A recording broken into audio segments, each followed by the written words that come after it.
All right, guys, we're going to go ahead and get started. All right. Afternoon, everybody. Good afternoon.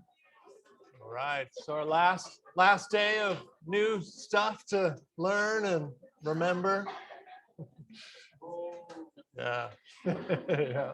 So yeah, today we'll talk about diabetes and cardiovascular disease, which kind of in a cool way brings together everything we've learned from the whole year of this class, actually, in a lot of ways. So we'll do a little bit of a kind of a recap at the end of that as well.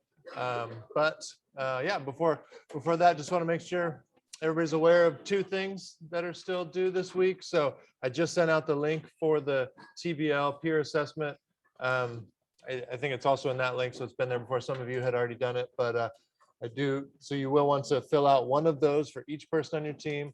This is the one that counts for points. So again, remember that there's 32 questions, I think, and you can give them out of 3 points on each one, but the max you can give them is 30. So don't just go through and give them threes for everything. You actually have to think about it, and you know, nobody's perfect, right? There's got to be something that they're not perfect on. So you're going to do that separately for each person on your team, okay? And then whatever they get, whatever you get, like the average of what you get from what your teammates score you as, that'll be out of 30, but I'll just convert that to be an out of 10 for the points for that, okay? But if you don't do it, you don't get any of those points, okay? So you have to assess your teammates in order for you to get the points that your teammates assigned to you, okay? So make sure that's done by Friday, okay? If any of you weren't here the day that I had you guys do the course evaluation, yeah, make sure you hop on there and do the course evaluation, do that campus labs thing you've been getting emails about. Those go away on Friday as well.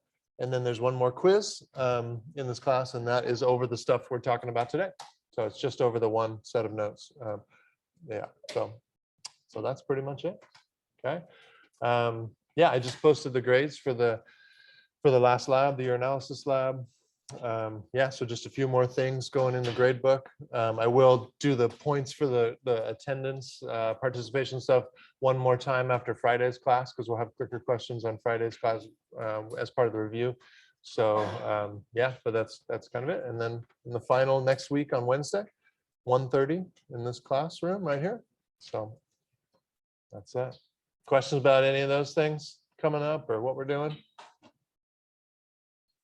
Go ahead. So Friday's just Friday's a review. Yep. It'll include some clicker questions.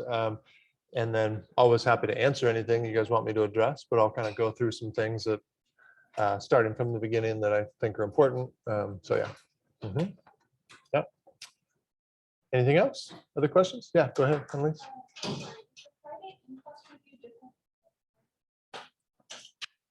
Yeah, the ones that I sent out in the on Canvas, those are all the tutorial center ones. Yeah, so I think all of those, Stevie's doing all of those, I think. I'm pretty sure she is. So those are just, we always have more reviews during finals because they kind of focus on different parts of the semester to go into some more of that. So yeah. Yeah, and then the one I do on Friday is just me doing it for this class. So yeah. Okay, other questions? Go ahead. I don't know. Let me see. Oh, shoot, I don't even have Canvas open there. I sent that out. Maybe somebody else knows. Let me look at my sent real quick. First part of the semester through cardiovascular system.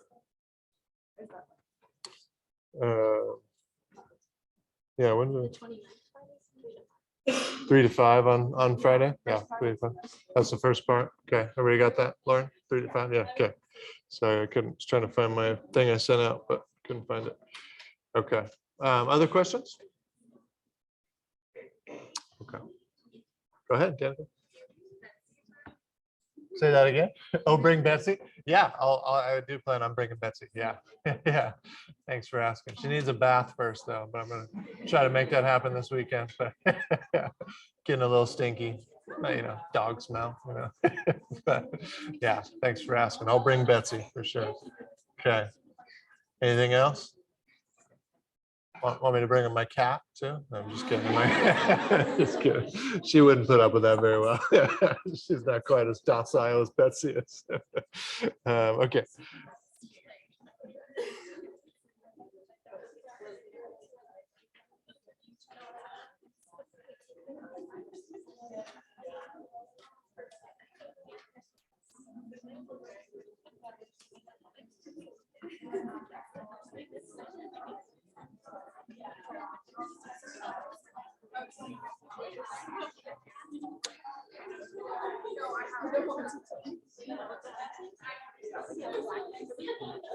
All right, guys. Okay, so let's go ahead and get started.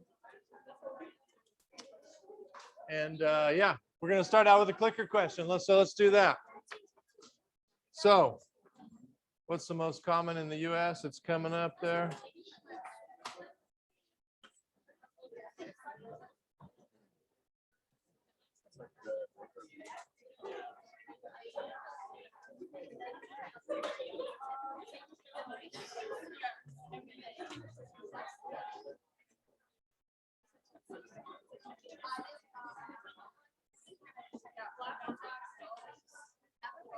All right, about 5 more seconds. Anybody else?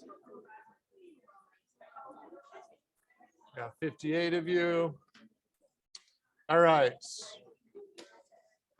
Okay, good. So about 87% of you are saying B, type 2 diabetes.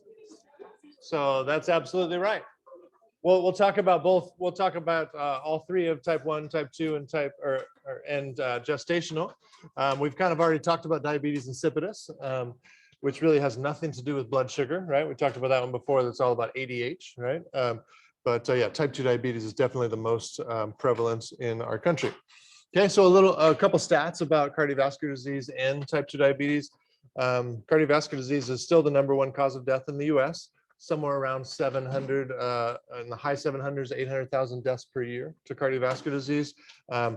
In 2009, when we kind of did that, which it's somewhat similar this recently as well, but that means about every 40 seconds, somebody dies of cardiovascular disease in our country.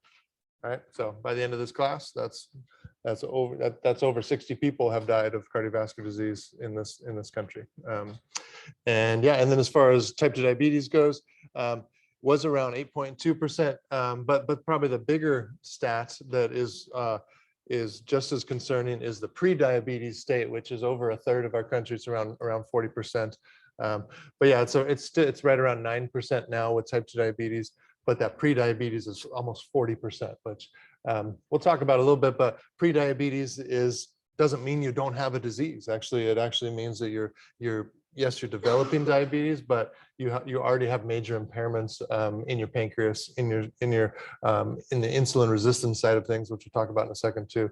And it's really just about how we diagnose diabetes, which is by fasting glucose levels. And you have to have fasting glucose above 126 to be diagnosed with it. Pre-diabetes is between 100 and 126.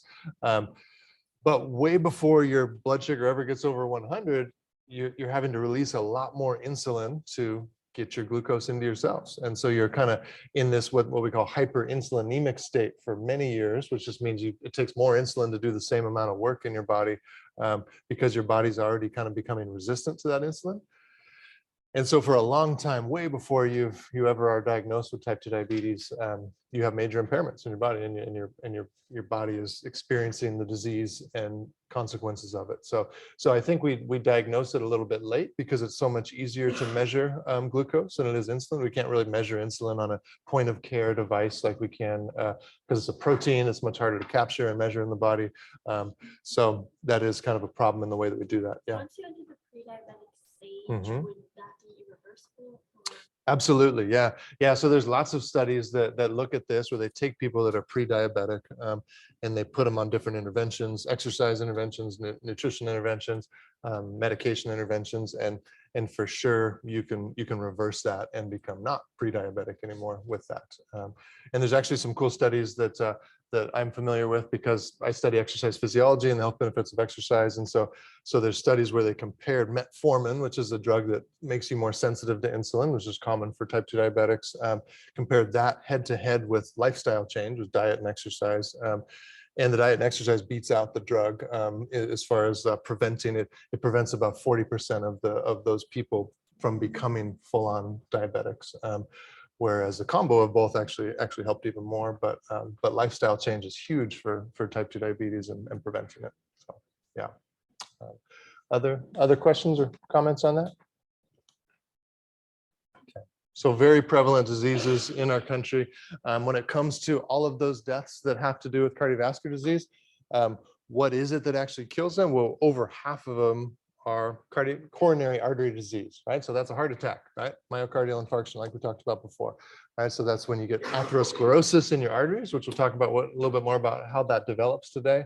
And you eventually throw a blood clot, and that blood clot gets stuck in one of the arteries in your heart, one of those coronary vessels that we learned, and then it blocks blood supply to anything past that, right? And if it stays blocked, then all of that tissue that was supplied by that vessel dies, and you lose part of your heart function. And if it's enough, then your cardiac output drops so much that you can't produce enough cardiac output to survive, right? And that's what a fatal heart attack would look like. But that's the vast majority of those cardiovascular disease deaths are from heart attacks.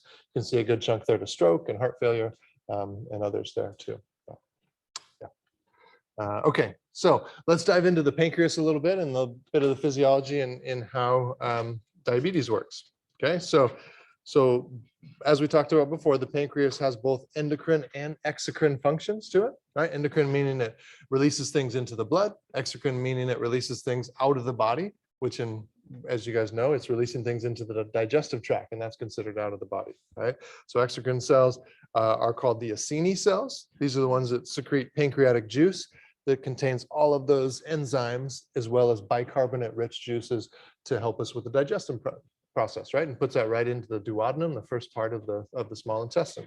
Okay, we've talked about that already. But then the endocrine side of things, it's in a section called the islets of Langerhans. And the cells there that do this, there's two main types. There's the alpha cells and the beta cells. The alpha cells produce the hormone glucagon. That's about 20% of those islet cells. And the stimulus for glucagon to be released is when we have low blood sugar. Okay, when our blood sugar drops too low, pancreas senses that and releases glucagon. And then the glucagon goes to the liver and tells the liver to break down some of the stored glycogen that's there. That's the stored form of glucose, right? Turn that into glucose and then put it into our blood so we can raise our blood sugar back up. Okay, that's the glucagon side of things. But then beta cells are the ones that produce insulin. Okay, and so the action of insulin is to go to all the cells in our body, bind to it, and pretty much open up the gate for glucose to get into those cells so we can use it. Okay, and it does so by a little protein called GLUT4. Okay, so GLUT4. Okay, it's a glucose transporter. But what insulin does is stimulates GLUT4 to go to the surface. It's just like a little a membrane protein that allows glucose to go into cells. Okay, so it's not that insulin grabs onto the glucose or that insulin directly pulls glucose into cells. It's that it stimulates cellular processes for GLUT4 to go to the surface, and then that opens up the gate for glucose to come in. Okay, and the stimulus there would be when our blood sugar goes up, right? So if you're anything like me and you just had lunch, then you got some extra carbohydrates in your blood right now. That's stimulating your pancreas to release insulin, and insulin is doing this, right? So as soon as your glucose starts going up, this whole process kicks off. Okay. All right, so take a second. Actually, we'll just walk through this one because it's kind of review. Let's just walk through it together. So if we start over here on the increase in blood glucose level side of things, right? So if our blood glucose gets a little bit high, that stimulates our pancreas to release insulin, right? And then it does, I didn't mention this function, but it's the opposite of the glucagon. It causes the liver to build up glycogen, right? So it takes glucose that's in the liver and takes the glucose out of the blood, actually, and then turns that into glycogen, okay? But then it also stimulates the rest of our cells to uptake glucose through that GLUT4 mechanism that I mentioned. Okay, so then the overall result of that is our blood sugar is going to go back down. Okay, so that's kind of the what happens when our blood sugar goes up. But then the other side of things, what happens when our blood sugar goes down? That stimulates the pancreas to release glucagon. That glucagon stimulates the liver to break down its glycogen. And then the liver releases glucose into the blood, so our blood sugar can go back up. And that's happening a lot during fasting. Okay, so when we go to when we have maybe we eat dinner around 7 o'clock at night or something, and maybe we don't eat again until 7 o'clock the next morning. That's 12 hours of no intake of carbohydrates. We don't survive without blood glucose, right? And so without taking any in, we need to rely on our liver to help us maintain our blood sugar levels, and it does that when we're fasting. Okay, questions on any of this so far? I know some of you are still writing it down, so give you a sec, Olivia. Yeah. Is it in the what? Yeah, absolutely. Yeah. So glucagon is always an emergency medicine that type 1 diabetics will have on hand. There's different ways to do it. There's injectable glucagon, which is kind of the older school method now. There's a nose squirt one. I think there's also one that you can put under your tongue or something. But pretty much when a diabetic has a severe low blood sugar, then they need a big dose of glucagon, and that will pretty much make their blood sugar come back up. So, yeah. Haven't had to do that with my son Soren yet, but we have one, and we recently just got the nasal spray one. So, yeah. Do we have anybody in here that's had to use glucagon? I know we might have a couple of people with type 1 diabetes in here, but yeah, you definitely don't have to share that if you don't want. But yeah, you've had to use it before, okay? On patients as an EMT, yeah, okay. When they're completely passed out. Mm. Mm-hmm. Yeah. Hmm. Okay. Yeah, that's cool. Thanks for sharing that. Yeah, very cool. Yeah, definitely an emergency situation. If somebody's blood sugar drops too low, then it can be fatal within a brief period of time if it doesn't get up quickly. So, and that's because the brain is mostly wholly dependent on glucose for metabolism, and it can use a couple other things, but things that aren't really readily available in the blood. So glucose is absolutely crucial for that. So, other questions or comments on that? Okay, all right, so let's talk about the different types of diabetes. So diabetes mellitus, and so diabetes mellitus literally is diabetes related to sugar. Okay, diabetes insipidus, remember, as I mentioned before, is remember that was the physicians back in the day would taste the urine, right? And so insipidus meant tasteless urine because it was just a bunch of water, right? But diabetes mellitus means like sweet, like honey, right? And so there's a lot of sugar in diabetic patients' urine if they're not well controlled, and so that's how they would tell the difference. But type 1 diabetes is an autoimmune disorder that results in the destruction of those beta cells we were just talking about in the pancreas. Okay, and like most autoimmune disorders, we don't quite understand why the immune system turns against a certain part of our bodies, but there's a lot of times the theory is that there's some kind of a trigger that causes this to happen. And so in type 1 diabetes, the theory is that there's some kind of a viral trigger. Certain viruses get into the body that have certain proteins on them that look somewhat similar to the MHC proteins that are found on the, remember those MHC proteins are the self-identifying proteins that we find on our cells that the immune system checks to see whether that cell is supposed to be there or not. If we get something in our body that has proteins that are very similar to the MHC proteins on a specific type of tissue, then sometimes we build up immunity against that thing. But then it also ends up attacking our own cells too. And that's really the definition of an autoimmune disorder. And so they think with type 1 diabetes, there's some kind of a viral trigger to it that's like that. So yeah, so this is only about 5% of US diabetics. It is on a drastic rise right now. Type 1 diabetes is drastically increasing. Part of that was actually COVID induced type 1 diabetes, which which had to do with just overall inflammation and then destruction of the pancreas because of the viral, because of the inflammation caused by the virus. That was a big spike that happened over the past 2 years, but there's also just a big spike in autoimmune disorders in general in Western countries. So yeah, so it was formerly known as juvenile diabetes. It doesn't have to only be diagnosed as a kid now. There's definitely adults in their 20s and even 30s that can get type 1 diabetes. It's just much more rare to happen at that point. But yeah, Annalise? Do they know if there's any sort of genetic component? There's definitely a genetic component, yeah, for sure.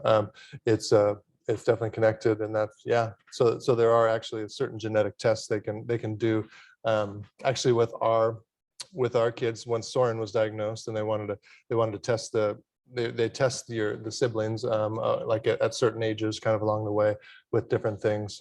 But yeah, there's definitely a genetic component. Yeah. Mhm.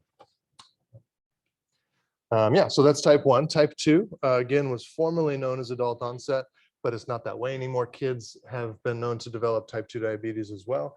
Yeah, the pathology, instead of not having any insulin, is insulin resistance instead. And so that whole process that happens when insulin binds to the cell, and then there's all these little steps inside the cell that happen all through a second messenger system, like we talked about a little bit before. All that second messenger system is supposed to lead to GLUT4 coming to the surface.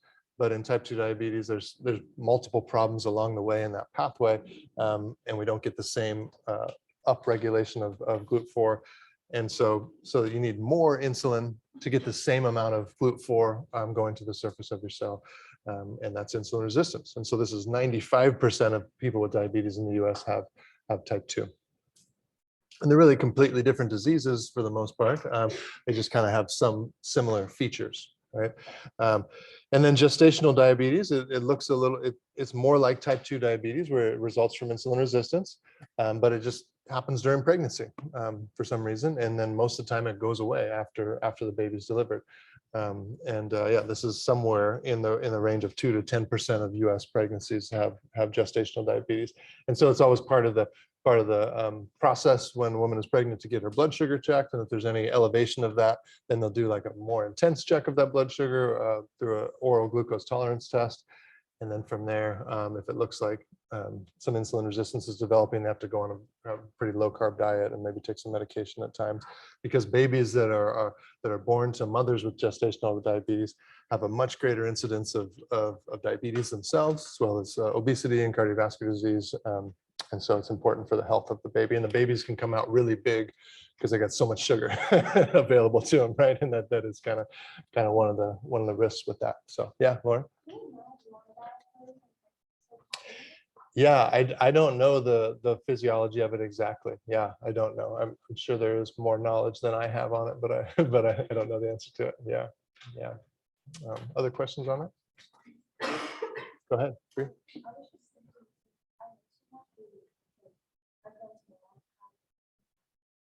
Hmm.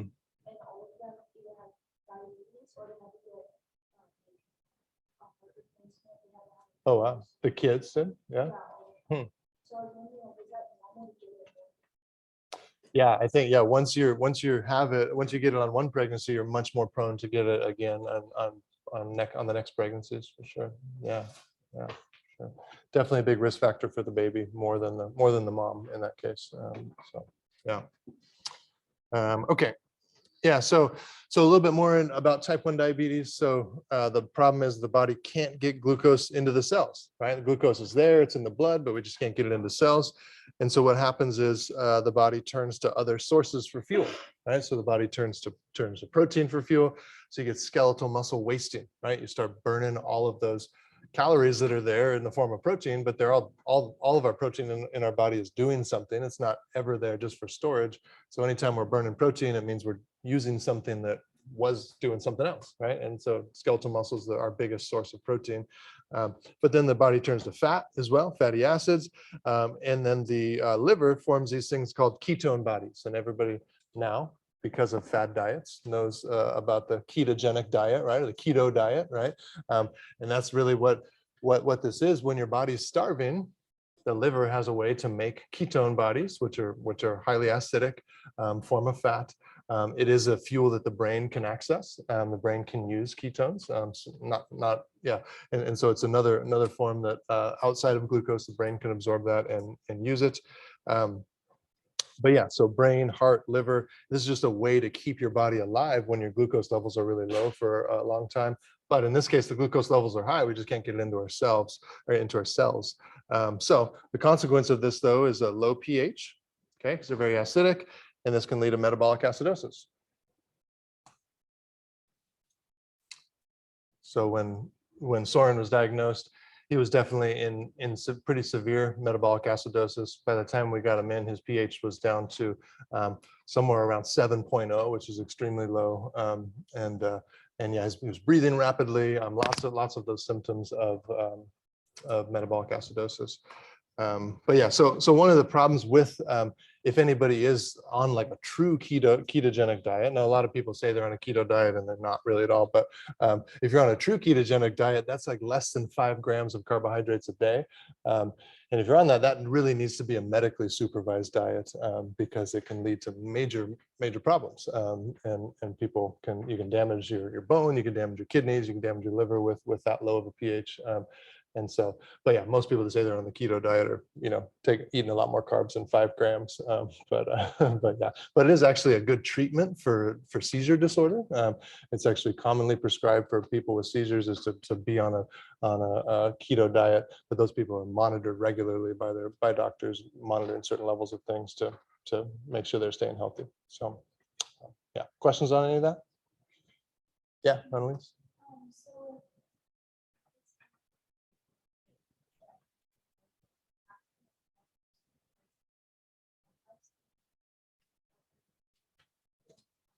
Yeah, I don't think so. I mean, yeah, type 1 diabetics in general don't have a severely shorter lifespan than the people without type 1 diabetes if they control their blood sugar well throughout their life. And so it's not really that, and it can be life-threatening in the moment if you're in metabolic acidosis, but I don't think it has any long-term consequences for certain bouts of metabolic acidosis. And most type 1 diabetics have they get what's called DKA, so diabetic ketoacidosis is kind of the diagnosis, and most diabetics have that happen to them every couple of years or something. There's problems that happen with the pumps or whatever, and so we had that with Soren about 1.5 years after his diagnosis. We ended up back in the ER in a situation like that, and it's pretty common, but I don't think that has any long-term consequences on lifespan.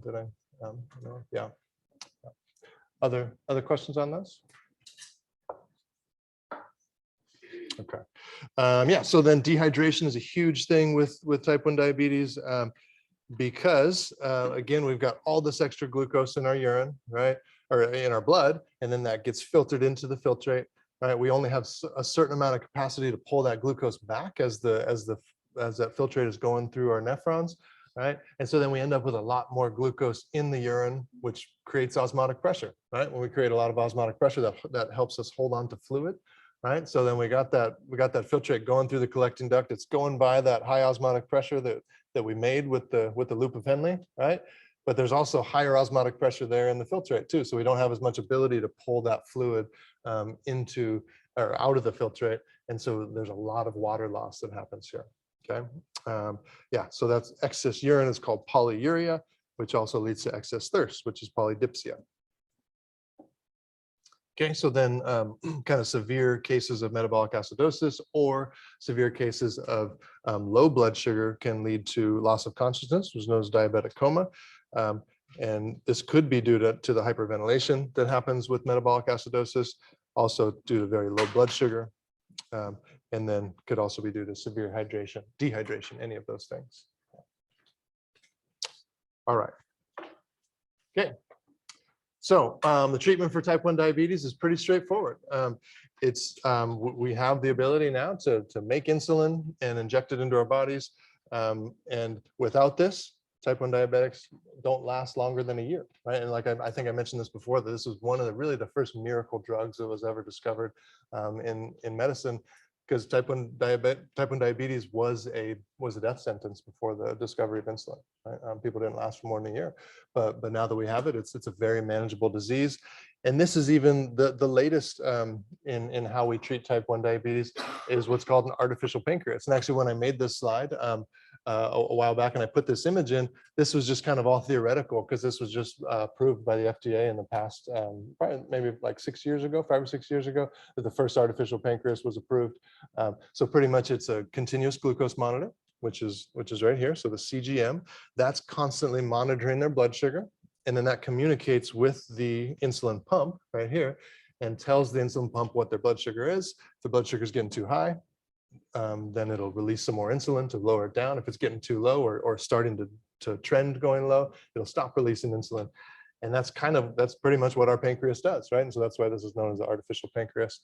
For many years, we've had both of these two devices, but insulin's a lethal drug. And so if you give yourself too much insulin, you can be dead within a couple of minutes. And so it took a long time to actually get all the right checks and balances in place to make sure this wasn't going to kill people, right? And give them too much insulin. And so that's why it took so long to be approved. There were a lot of diabetics who were tech savvy that actually created their own programs that made these two things talk to each other before it was actually approved by the FDA, but now it is. So now there's multiple devices that do this. So yeah, the other big thing is exercise, because exercise leads to an insulin independent way to get those GLUT4 proteins to the surface of our cells that has nothing to do with insulin. And so that's a great way to control blood sugar for both type 1 and type 2 diabetics. And then diet regulation. The biggest thing with type 1 diabetics is really just kind of avoiding liquid sugars like sodas and juices and stuff, because the artificial insulin just doesn't respond that quickly to be able to deal with that. But besides that, you can pretty much eat a normal diet. Okay, type 2 diabetes. Definitely some huge genetic components to this. Physical inactivity and obesity are directly linked with type 2 diabetes. I've kind of already walked through the disease progression a little bit, that the cellular response to insulin becomes impaired. Right? So it takes more insulin to get the same response by cells. Okay, and then progressively more and more and more. So the pancreas is working harder and harder and harder to try to keep up with the demand. And then a lot of times, this may be years after the insulin resistance started, that we actually see elevated blood glucose. And this is kind of what I was talking about with our diagnostic criteria being glucose. They may have been kind of dealing with the progression of the disease for 5 to 10 years before we actually diagnose them with type 2 diabetes. But it's not just the insulin response, it's also that the pancreatic beta cells get worn out. And we actually, by the time diabetes is diagnosed, we've actually typically lost 60% of beta cell function by the time diabetes is diagnosed. And so, yeah, so that's definitely a problem in the way we diagnose it. And so lower insulin production and release as well. Type 2 diabetes, again, I mentioned this before, but fasting glucose of 126 or above, that's the diagnostic criteria. We can also look at that hemoglobin A1C, that one that looks at how much glucose is stuck to our red blood cells, okay, over 6.5, but then pre-diabetes 100 or 6 to 6.5. Okay, lots of consequences related to this. So cardiovascular disease, diabetics, type 2 diabetics are 2 to 4 times more likely to have cardiovascular disease than people without diabetes. Kidney failure, because of that excess glucose, kidneys are kind of overworking trying to deal with it. Vision problems, blindness, cataracts, all related to glucose binding to proteins in our eyes and damaging those proteins. So definitely lower carbohydrate diets for type 2 diabetics, exercise, weight loss, metformin, so that drug I mentioned before, the insulin sensitizing drug. And then type 2 diabetics, and later in their disease progression, they don't have any beta cells left either. And so they have to start doing insulin injections as well, just like type 1 diabetics. Yeah. Glaucoma also affect, like, is it in type 2 only, type 1? Glaucoma is definitely more common in type 2 for sure. Yeah, and those vision problems more in type 2, but it can be in type 1 diabetics that have not controlled their blood sugar well. Yeah. Other questions on these? Okay. All right. And this is just kind of a little summary of the kind of pathophysiology of type 2 diabetes. So we got this issue here of decreased glucose uptake, right? This is the whole insulin signaling thing with GLUT4 and insulin. That's just one of the three primary components. The other one is that our pancreas is not releasing enough glucose or not releasing enough insulin anymore. Beta cells are damaged.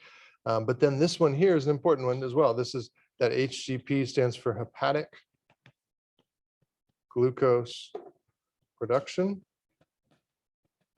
Okay, so again, our liver's role in helping us maintain our blood sugar levels while we're fasting by releasing that glucose. In type 2 diabetics, that mechanism doesn't work properly, and the liver is just pumping way too much glucose into our bloodstream at all times. And it doesn't stop doing that when we eat. The liver is supposed to stop doing that when we eat because we got our own glucose coming in, but it doesn't do that. So we have the liver pumping in way too much glucose, and that's part of the pathophys of type 2 diabetes as well. Okay, questions on those? Okay, so we'll transition over to cardiovascular disease. Cardiovascular disease is really the underlying pathology of it is this, it's atherosclerosis. Okay, and this means a hardening of the arteries with plaque buildup, which causes narrowing of the arteries, and eventually a clot, blood clot can form, and that's what can get stuck in the heart or the brain to cause a heart attack or stroke. So definitely genetics here, definitely obesity, in particular abdominal obesity, fat that's around your organs called visceral fat is much more predictive of cardiovascular disease than overall body fat is. High saturated fat diet, physical inactivity, and then diabetes, as I mentioned before. So the very first sign that someone is developing cardiovascular disease is what's known as endothelial dysfunction. Okay, we talked about those endothelial cells when we talked about histology way back last semester. It's those cells that line our arteries, right? And one of the important jobs they have is to release this substance called nitric oxide, which causes us to vasodilate our blood vessels, but it also is very protective against inflammation in our arteries. And so when those cells stop working properly, or we get inflammation, and that kind of kicks off the whole process of plaque buildup in our arteries. Okay, yeah, so I kind of just talked through all this stuff here without going over to the slide. But yeah, those endothelial cells, they do is they line arteries. They respond to shear stress, which is like pushing on the when the blood pushes on the arteries. Okay, so nitric oxide. But besides just helping us vasodilate, it also blocks macrophages and other parts of our immune system from getting into the blood vessel walls and causing inflammation. It also inhibits platelets, part of our blood clotting system, from aggregating on our blood vessel walls. Okay, nitric oxide is made by this enzyme called eNOS, which is endothelial nitric oxide synthase, and that becomes dysfunctional in people with endothelial dysfunction. And so when it's not working properly, instead of making nitric oxide, it kind of spews out a bunch of free radicals or reactive oxygen species. And that kind of wreaks havoc inside of our cells, as well as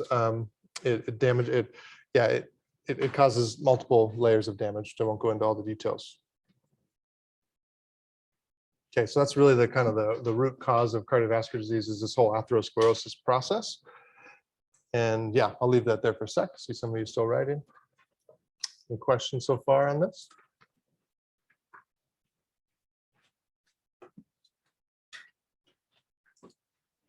Okay, so we'll kind of hop into the formation or the steps of the progression of atherosclerosis. But before we do that, again, if the root of this is endothelial dysfunction, then this slide just kind of nicely shows all of the downstream problems that endothelial dysfunction causes. So platelets start aggregating on our blood vessel walls. Macrophages start building up inside of our arteries and start causing inflammation. We get oxidation of the LDL, that cholesterol that gets built up in our blood. When that eNOS is making free radicals, it oxidizes LDL, which then that makes it look like it's not supposed to be there anymore. So the macrophages eat that stuff up, but that leads to more inflammation as well. So we get plaque formation, we get inability to vasodilate, and this all leads to progression of atherosclerosis, and then eventually blood clotting. Okay, so the overall process of the progression of atherosclerosis is kind of simplified here into 4 stages. Okay, and then this next slide kind of just walks you through those stages in picture form. Okay, so I'll just talk through it a little bit. Then I'll kind of give you a second to look at those images and kind of just match up what's going on there. Okay, so the first stage, we really already talked about, which is endothelial dysfunction. Okay, and that's really just the first step. Okay, from there, once our endothelial cells are dysfunctioning, we move into the immune activation and cell aggregation phase. So without nitric oxide kind of blocking our immune system from coming in, we get this huge buildup of immune cells making their way into our blood vessels. So not in the part where the blood is, but in the tissue, kind of right on the other side of our endothelial cells. That's where the plaque builds up. Okay, so macrophages come in. They love eating that oxidized LDL. They eat that stuff up and they turn into these giant cells that are just full of fat called foam cells. And they get stuck there and they die. Okay, we also activate T cells in that area. Platelets get activated. And then we start building up smooth muscle cells in that area too, which that's not really where they're supposed to be. So that all kind of becomes part of the initial plaque. And then eventually those foam cells die. We get the smooth muscle buildup. We also get a bunch of scar tissue in there. And that's really what is the plaque in our arteries. Okay, so that plaque formation. And then finally, if that plaque gets big enough, it can actually start getting its own blood supply. That's what angiogenesis means, is formation of new blood vessels. Okay, so that plaque gets its own blood supply. Macrophages release chemicals that are always supposed to be there to help us break up scar tissue when it's there. But in this case, it just weakens the plaque. So then that plaque becomes more likely to rupture and kind of break off. And when it does that, when it does finally rupture, this kicks off the whole coagulation cascade, and we get a blood clot rolling down our artery till we get to one that's small enough that it gets stuck in and cuts off blood flow beyond. And that's what caused a heart attack or stroke. Okay, so take a second, kind of with the people on your team, recap what we just talked about, kind of matching up what's going on in these images, okay? Take a second and do that.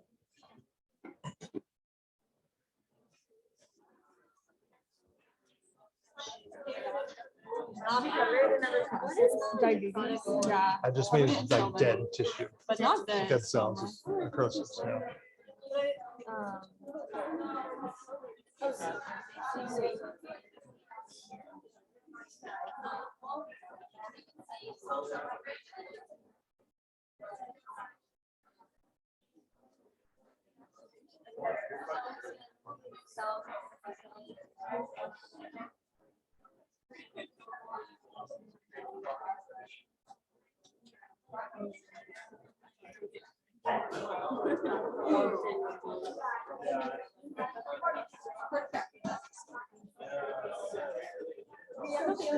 Like lowers nitric oxide, so once it's like kind of like stuck together. But what causes like initial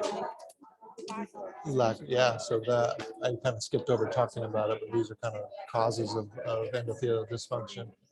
Okay, but like So lack of shear stress mean like no exercise, not moving, bad cholesterol, glucose, all those things. Is that what you're asking? yeah, but like what causes like the initial like the clot though? Like that's what I don't get. Like I know like in the the immune end? cells come in here and like start trying to eat it away, and then they get back. How Yeah. come they don't move away? It's like essentially Yeah, because once they get full of this LDL, then they're kind of just like stuck there, and then they actually die there, and that's what this where it says the necrotic core, wherever that part was. That's just like dead tissue that's stuck in the vessel wall. But how So does it get its own blood supply? Shouldn't Yeah. be something that's like focused on to get cleared because it's like obviously yeah, a blockage. totally. Yeah. It's not, and this isn't even actually in the part where the blood is yet, right? This is all on the wall. So it's just kind of building up scar tissue in here because, so we're not actually in the blood vessel yet. In the blood vessel. So no, that's the So it's tissue. like the wall So of the it's blood starting to vessel. get swollen. So that's what Mhm. does it.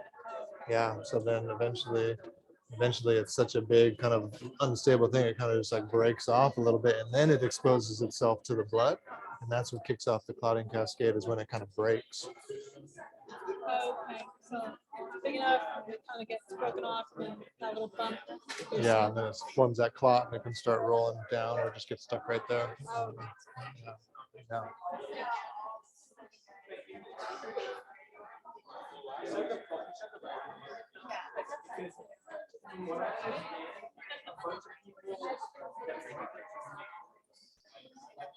All right, guys, let's go ahead and come back together. Okay, any questions that came about just while you're looking at this? Anything that wasn't clear? Anything you want to ask, comments on? No? Good. Okay, not necessarily an easy day for your last day of content. Lots going on here, but yeah, but it is very interesting, very clinical. All of you, if you work in healthcare, you're going to work with diabetes and cardiovascular disease in some way because it is so prevalent in our country. So, okay, so the one thing just to kind of tie these two together, how are these two diseases connected to each other?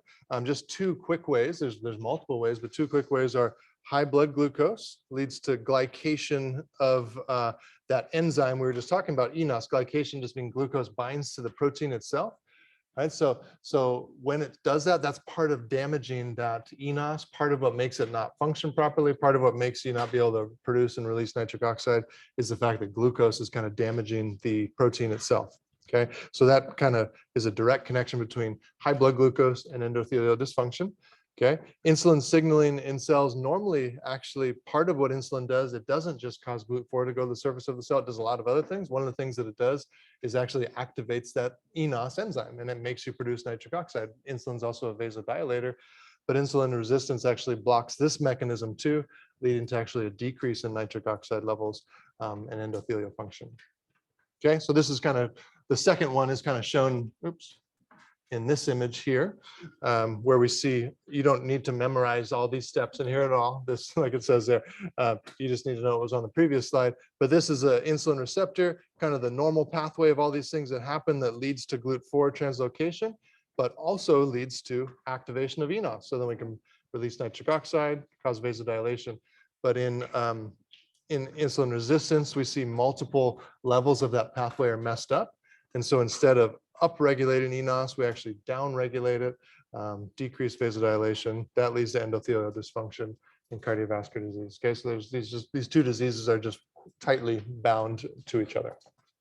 Okay, so we're not done yet. What I'm gonna have you guys do next is a little bit of a recap with what we just talked about. So what I'd like you to do is using the topics from the last, we got about 7 minutes left. So just from what we talked about today with diabetes and cardiovascular disease, I want you to kind of think about all of these topics from the last year, okay? And just kind of think about it. Yeah, don't worry. This isn't like something I'm going to hit you hard on the test or anything, but I just want you to kind of put things together here. So how did we talk about histology today with these two diseases, right? How do we talk about cell membranes, vesicles, transport? How do we talk about proteins, skeletal muscle, the nervous system, our bones, endocrine system, cardiovascular system, blood, respiratory, digestive. Okay, so just write a few of those down and just talk about it as a team. How did we connect some of those dots?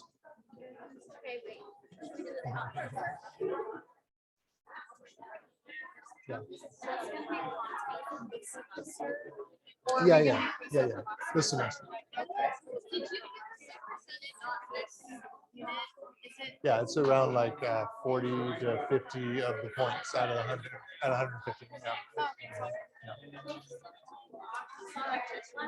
What did you say about free radicals? Free radicals. So when eNOS normally is supposed to make nitric oxide, when it's not working right, it makes a bunch of free radicals instead. And free radicals are things that go to something else and pull an electron off of them or add an electron to them. And so when we do that to LDL, we oxidize LDL, then it becomes eaten. It makes it look like a foreign invader to the macrophages and so eat it. So that's the connection. Yeah. Severe cases of type 2, why do they Because of circulation. So your blood vessels aren't working as well because you have so much atherosclerosis. You can't get blood to the end of your arteries. Yeah.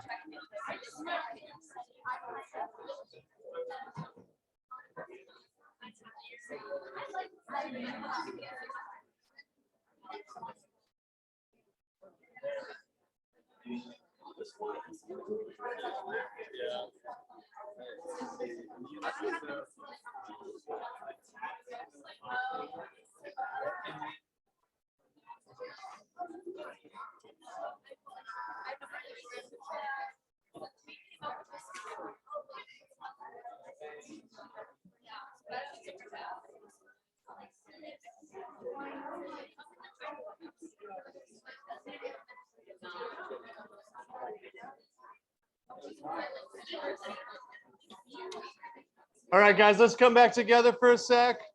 Don't frantically write all this down. Don't do that, please. Just listen. Again, it's not really on the, I'm not going to have you do this on the test. Okay. It's just to kind of make it all come together. Okay. Let's talk about it briefly here. Okay. So histology, epithelial tissue. We were just talking about that, right? This whole endothelial cells, the enos, part of our glandular epithelium is our pancreas, right? That makes insulin.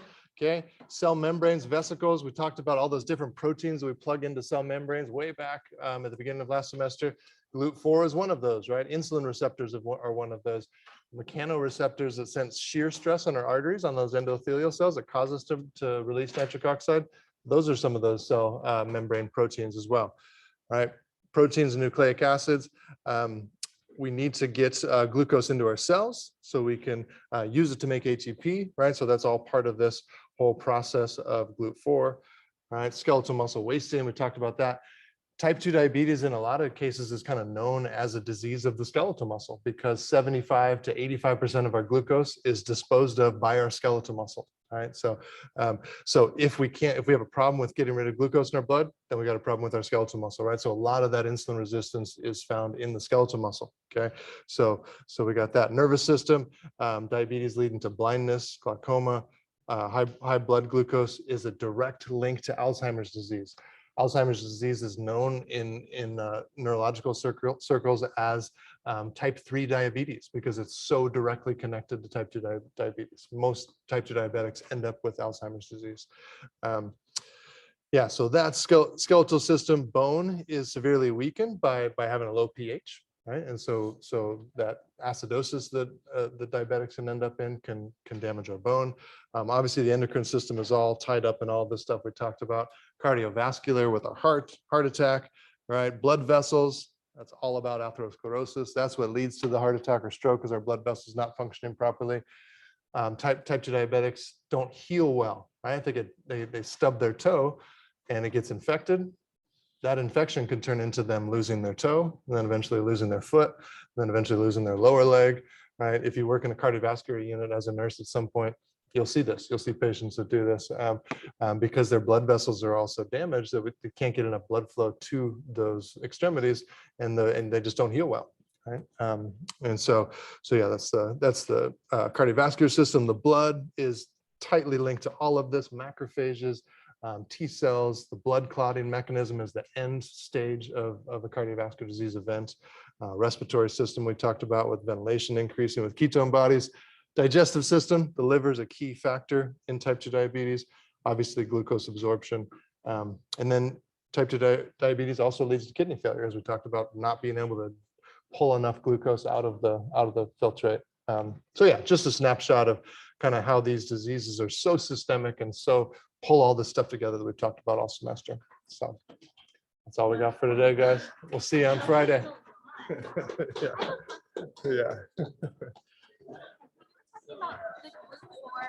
And it messes up the place up. Hold on. Let's get you off the record. Yeah.